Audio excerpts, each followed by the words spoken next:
CPIM-ൽ വിഭാഗീയത രൂക്ഷമായ കരുനാഗപ്പള്ളിയിൽ നേതൃത്വത്തിനെതിരെ പോസ്റ്ററുകളും പരസ്യ പ്രതിഷേധവും. സേവ് CPIM എന്ന മുദ്രാവാക്യവുമായി കരുനാഗപ്പള്ളി ഏരിയ കമ്മിറ്റി ഓഫീസിലേക്കാണ് പ്രതിഷേധ പ്രകടനം നടത്തിയത്.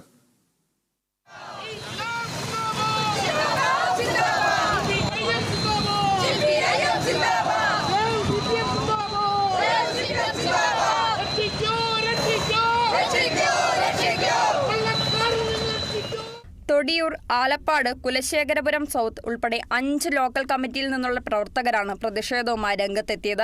ഏരിയ സമ്മേളനത്തിൽ നേതൃത്വത്തിന്റെ പുതിയ പാനൽ അവതരിപ്പിച്ചതിലെ എതിർപ്പാണ് പ്രതിഷേധത്തിനിടയാക്കിയത്. ലോക്കൽ കമ്മിറ്റിയിലെ ബാർ മുതലാളി അനിയൻ ബാവ, ചേട്ടൻ ബാവ തുലയട്ടെ എന്നാണ് പോസ്റ്റർ. സംസ്ഥാന സമിതി അംഗങ്ങളായ K. രാജഗോപാൽ, സോമപ്രസാദ്, ജില്ലാ കമ്മിറ്റി അംഗങ്ങളായ PR വസന്തൻ, PR ബാലചന്ദ്രൻ എന്നീ കുറുവാ സംഘത്തെ സൂക്ഷിക്കണമെന്നും പോസ്റ്ററിലുണ്ട്.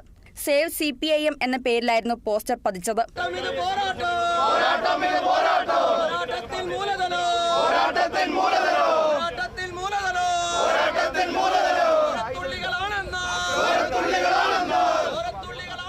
CPIM കുലശേഖരപുരം നോർത്ത് ലോക്കൽ സമ്മേളനത്തിൽ കഴിഞ്ഞ ദിവസം പ്രതിഷേധമുയർന്നിരുന്നു. ഇതിന്റെ തുടർച്ചയാണ് പ്രതിഷേധം. പ്ലക്കാർഡുകളുമായി എത്തിയ പ്രവർത്തകരെ കരുനാഗപ്പള്ളി CPM ഏരിയ കമ്മിറ്റി ഓഫീസിന് മുന്നിൽ പോലീസ് തടഞ്ഞു. വരും ദിവസങ്ങളിലും പ്രതിഷേധം ശക്തമാക്കാനാണ് പ്രതിഷേധക്കാരുടെ തീരുമാനം. കേരള വിഷൻ ന്യൂസ്, കൊല്ലം.